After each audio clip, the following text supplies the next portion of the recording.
Ah, voilà, je vous ai trouvé. Enfin, bon, j'ai pris mon GSM. Donc, désolée pour le quart d'heure de retard. Je suis franchement désolée. Mais bon, voilà.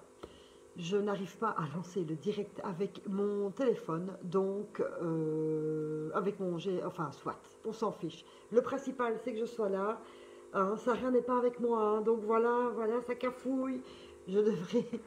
Il y a quelque chose qui me manque et je n'arrive pas. Enfin, j'ai réussi avec ma page, mais pas avec mon compte perso, mais pas avec la page. On s'en fout. Bienvenue pour la vidéo d'introduction de la vie antérieure, bien sûr. Hein. Écoutez, là, je ferai mieux la prochaine fois, je vous rassure. Alors, voilà. Donc, cette petite vidéo, pourquoi? Pour vous expliquer un peu tous les domaines, déjà des petits renseignements par rapport aux domaines que nous allons aborder. Le petit matériel dont vous avez besoin avant de commencer et je garde les tarots pour la fin. Voilà, donc pour cette belle aventure intérieure que nous commençons réellement la semaine prochaine, je vous demande juste, s'il vous plaît, de prévoir quelques petites choses comme votre carnet de bord. Alors le mien c'est un cahier, maintenant vous pouvez aussi prendre comment vais-je dire, une farde que vous personnalisez à votre guise, vous mettez plein de couleurs qui vous ressemblent, vous, vous l'arrangez, mettez-y votre énergie en tout cas dans ce carnet de bord. Alors, soit, ah voilà Patricia, on vient de se retrouver, désolée pour ce petit problème technique comme d'hab quoi, hein. Voilà, donc ce carnet de bord, vous pouvez aussi y mettre des intercalaires, soit vous décidez de ranger par arcane majeur, ou alors vous décidez de les ranger par les différents outils, les fleurs de bac avec les fleurs de bac, etc. etc. Vous faites vraiment comme votre cœur vous le dit, tout simplement, et voilà. Ça, c'est déjà une très belle chose. Comme ça vous ressemble, ça sera votre cahier, avec votre manière de fonctionner et surtout n'oubliez pas hein, à mettre dans votre petite valise parce que ces infos que vous allez avoir, que vous allez noter, eh bien ces infos elles seront valables mais pour toujours. Donc c'est vraiment votre carnet de bord, ça deviendra, si je peux me permettre, hein, votre bible de votre chemin de vie, de votre grand voyage surtout. Voilà. Ensuite, donc prévoyez donc des couleurs, des bics, etc. Et je peux déjà vous dire que pour la semaine prochaine, je vous demande si c'est possible d'avoir une grande feuille blanche.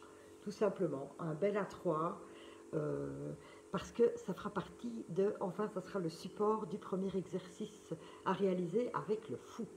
Voilà, voilà. Ensuite, eh bien, donc, quels sont les différents outils que nous allons utiliser? Eh bien, vous connaissez mes petites fleurs de bac que j'adore, bien sûr. Donc, il y a les élixirs floraux de bac, j'espère que vous voyez bien. Et il y a aussi les élixirs contemporains. Voilà. C'est pas bac, mais elles sont aussi valables. Je les aime beaucoup aussi. Il y a encore d'autres élixirs, mais bon, je les connais beaucoup moins bien. Moi, je me concentre sur bac et les élixirs contemporains. Alors, il y a une très belle manière de pouvoir économiser ces fleurs de bac, c'est de se fournir d'un compte-gouttes 30 ml chez votre pharmacien. Voilà. Alors, quand on aura les fleurs de bac, bien sûr, je ne vais pas, c'est certain, vous apprendre les 38 fleurs de bac. Ce n'est pas le but ici de, de ce programme. Vous apprendrez les fleurs qui correspondent aux arcanes. Maintenant, comme je vous ai dit, vous allez avoir une valise remplie d'outils magiques. Il se peut que vous soyez passionné par les fleurs de bac et que vous décidiez par après d'approfondir le sujet, comme les huiles essentielles, les pierres et les cristaux, etc. Donc ça, vous verrez. Donc je ne vous donne pas non plus tout, sinon on ferait une formation qui durerait bien trop longtemps. Donc le principe de l'économie des fleurs de bac, eh bien, c'est de mettre 2 gouttes de chaque élixir dans la bouteille, dans le compte-gouttes, que vous remplissez avec de l'eau de source. Voilà. C'est une belle manière de bien conserver ces fleurs. 2 gouttes suffisent parce que le le principe de la fleur de Bach, elle se diffuse dans l'eau en fait. C'est de la mémoire de l'eau. Donc il n'y a pas besoin de les prendre, comment vais-je dire, nature, ou de mettre 10 gouttes. 2 gouttes suffisent. Quand il s'agira des élixirs contemporains, il y a besoin de mettre 3 gouttes. Voilà. Tout ce que je vous explique ici, je ferai une petite feuille explicative, bien sûr, que vous mettrez dans votre carnet de bord, bien évidemment. Donc, les fleurs de Bach, comme j'ai dit au tout début, je ne sais plus parce que j'avais déjà commencé de l'autre côté, ce sont des très bons remèdes pour tout ce qui est émotionnel. Donc, elles vont nous aider pour les peurs, elles vont nous aider quand on a des doutes, elles vont nous aider parce qu'on procrastine, parce qu'on n'a pas confiance en soi, etc. Donc, il y a quand même pas mal d'infos. C'est tout à fait naturel. Vous pouvez prendre les fleurs de Bach avec d'autres, si vous avez des médicaments, je vais dire normaux, si je peux m'exprimer comme ça. Voilà, il n'y a aucune interaction entre les deux. Vous pouvez continuer votre médication et prendre des fleurs de Bach en même temps. Il n'y a aucune. Les femmes enceintes peuvent prendre des fleurs de Bach. On peut prendre des fleurs de Bach de 0 à 100 ans. Et plus encore peut-être. Voilà, au point de vue des fleurs de Bach et des élixirs contemporains. Ensuite, je vous avais parlé des huiles essentielles. Donc aussi, je ne vais pas vous apprendre toutes les huiles essentielles, les huiles essentielles qui correspondront à l'arcane majeur présenté. Là par contre, au point de vue des indications, les huiles essentielles ne se donnent pas aux petits. Moi, voilà, à partir de 15 ans, on peut faire parfois un peu plus tôt, mais bon, il faut rester prudent avec des huiles essentielles parce que c'est très fort. Alors, les mélanger avec de l'huile végétale. L'huile de noix de coco fractionnée est très bien parce qu'elle ne rancit pas. Donc votre mélange reste frais, si je peux me permettre, plus longtemps. Il y a aussi des huiles qui sont hypersensibles, photosensibles, pardon. Donc quand on les utilise, il vaut mieux éviter le soleil entre 8 et 10 heures. Après avoir mis l'huile essentielle, je vous ferai... Ah, je suis revenue. Décidément, c'est pas le grand top pour ma vidéo. Désolée, ça c'est pas moi, c'est le réseau. Donc au point de vue des huiles essentielles, vous aurez aussi un petit papier, un petit document pour faire bien attention. Et toujours demander l'avis du médecin aussi, bien sûr, pour ne pas faire de bêtises.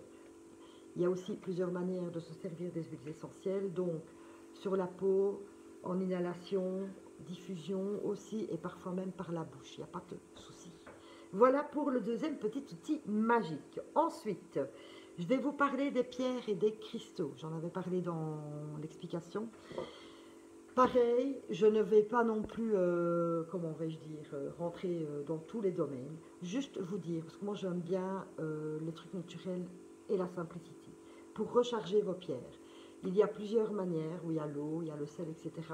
Pour moi, les deux plus faciles et qui ne demandent mais vraiment rien, c'est la coquille Saint-Jacques, qui est un coquillage parfait.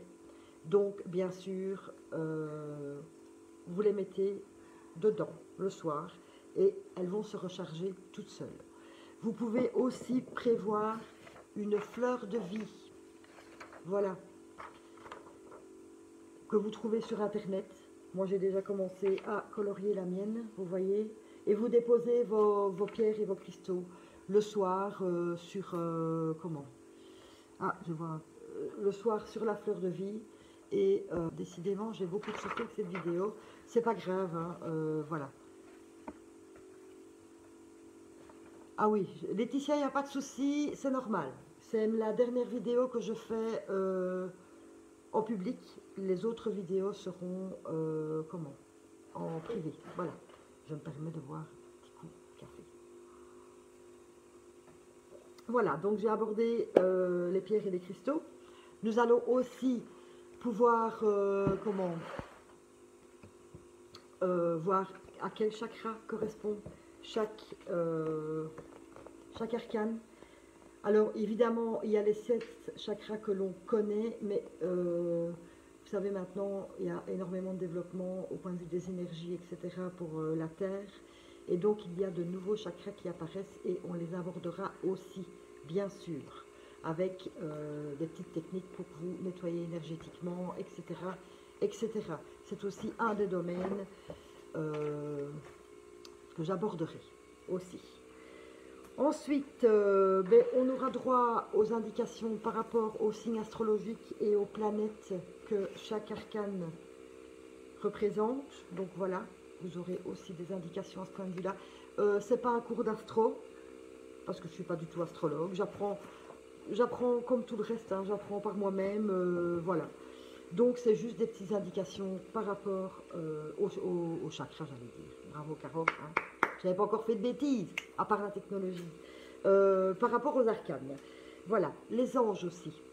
L'ange qui pourra vous aider durant la semaine, pendant vos exercices, à qui vous pourrez demander de l'aide, à qui vous pourrez demander vos souhaits, vous pourrez faire vos vœux, vos prières, etc. Chaque ange a un domaine bien particulier, ça pourra aussi vous aider. Et ça sera aussi un apprentissage supplémentaire. Voilà, la numérologie, très important forcément, avec les arcanes, hein, de 0 à 21. Oh, pardon, excusez-moi, c'est le direct. La numérologie, et bien sûr, n'oublions surtout pas les exercices, les mises en pratique et les mises en action que chaque arcane va vous proposer pour votre développement personnel. C'est hyper important. Il y a des remises en question, il y a du questionnement, bien évidemment, des choses à accepter, etc. J'en avais parlé dans la toute première vidéo. Donc, voilà, il va y avoir du remue-ménage, c'est sûr, mais dites-vous que, voilà, le fou arrive, on m'appelle, je viens de couper la conversation, à se demander si franchement, enfin, soit, merci à vous d'être là en tout cas. Voilà, alors j'en viens bien évidemment au tarot. Ça, c'est vraiment l'outil dont vous avez besoin, c'est certain, pour apprendre les arcanes majeures. Alors, vous avez évidemment le tarot de Marseille, bien sûr. Moi, j'ai ici l'édition Grimaud. Hein, les cartes ont été dessinées par Paul Marteau. Et donc, voilà à quoi ressemble le tarot de Marseille. Il est moins évident quand on apprend parce que, voilà, vous avez juste ici les... Je vais vous montrer une plus simple. Voilà, ici vous avez le 6 de pentacle. Il y en a qui disent pentacle. Évidemment, je suis toute stressée tout d'un coup, je ne sais pas pourquoi. Les deniers, voilà, merci, merci, merci. Vous n'avez rien d'autre comme indication en fait. Donc, on va dire qu'à part apprendre par cœur, quoique le tarot est intuitif,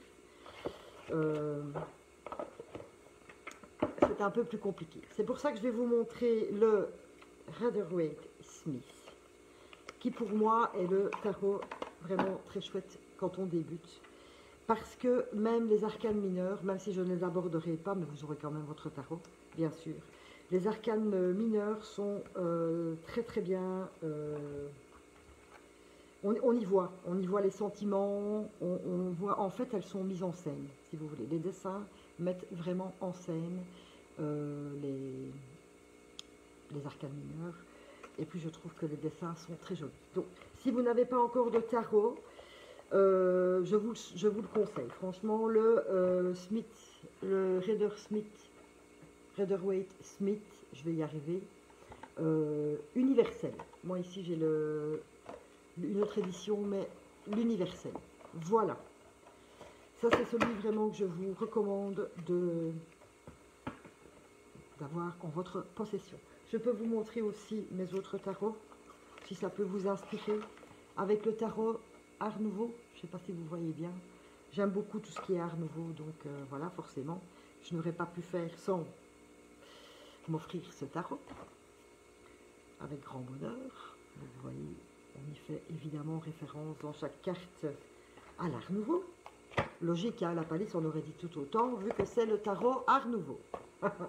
Ensuite, que puis-je vous montrer d'autre? Alors, le tarot de la bienveillance, de Colette Baron Red, aussi très doux, très gentil ce tarot.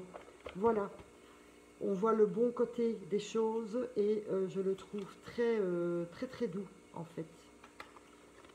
Je peux vous montrer un peu les cartes, voilà, si ça peut vous inspirer.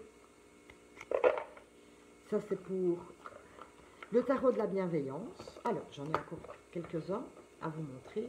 Ah, celui-là je l'adore. Moi je suis une grande fan de Tim Burton et je trouve que celui-là me fait penser au dessin de Tim Burton. Donc voilà, j'aime beaucoup. C'est le tarot de Nicoletta Ceccoli. Voilà, je ne sais pas si vous voyez bien, mais j'aime beaucoup les graphismes aussi de ce tarot. Ensuite, qu'avons-nous? Ben, le tarot des anges, bien sûr. Ça, c'est mon tout premier. Le tarot des anges de Doreen Virtue. Vous voyez aussi. Oh, je parie que je les ai mis à l'envers. Je mets bien, évidemment. Voilà à quoi ressemble le tarot des anges, bien sûr. Donc vous avez aussi un ange qui correspond à chaque carte, ça peut vous aider. Aussi, oh, je suis en train de mettre du bazar partout. Ensuite, oh, j'ai reçu un petit cœur, je suis trop contente. Merci. Le tarot des anges gardiens de Doreen Virtue aussi. Alors celui-là, je l'aime beaucoup. C'est celui dont je me sers quand je fais les guidances sentimentales parce que je le trouve très romantique, ce tarot. Déjà la couverture, la boîte, voilà. Et j'aime bien ce petit côté rose, voilà. Je trouve qu'il est très chouette au point de vue, voilà. Pour moi, c'est un petit tarot de cœur, pour le cœur. Maintenant, c'est pas spécialement le cas pour tout le monde, hein, bien sûr, mais c'est comme ça que, c'est à ça que je l'ai dédié, pardon. Alors, un petit dernier, le tarot du bien-être, que j'aime beaucoup aussi, parce qu'il est spécial. Je vous montre. Le tarot du bien-être de Claire Goldchild.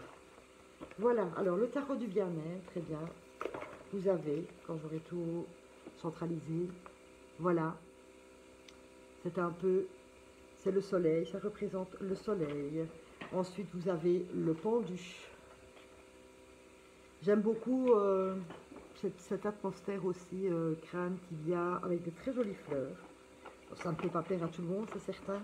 Mais je le trouve aussi très intéressant. Regardez, le cavalier de bâton. Voilà. N'hésitez pas, si j'ai été un peu trop vite, à m'envoyer un petit message. Si vous voulez plus de renseignements sur le nom des tarots, bien sûr. Et bien, cette semaine-ci, mis à part le fait de bien préparer votre votre farde ou votre cahier, c'est de s'imprégner déjà des arcanes majeurs du tarot.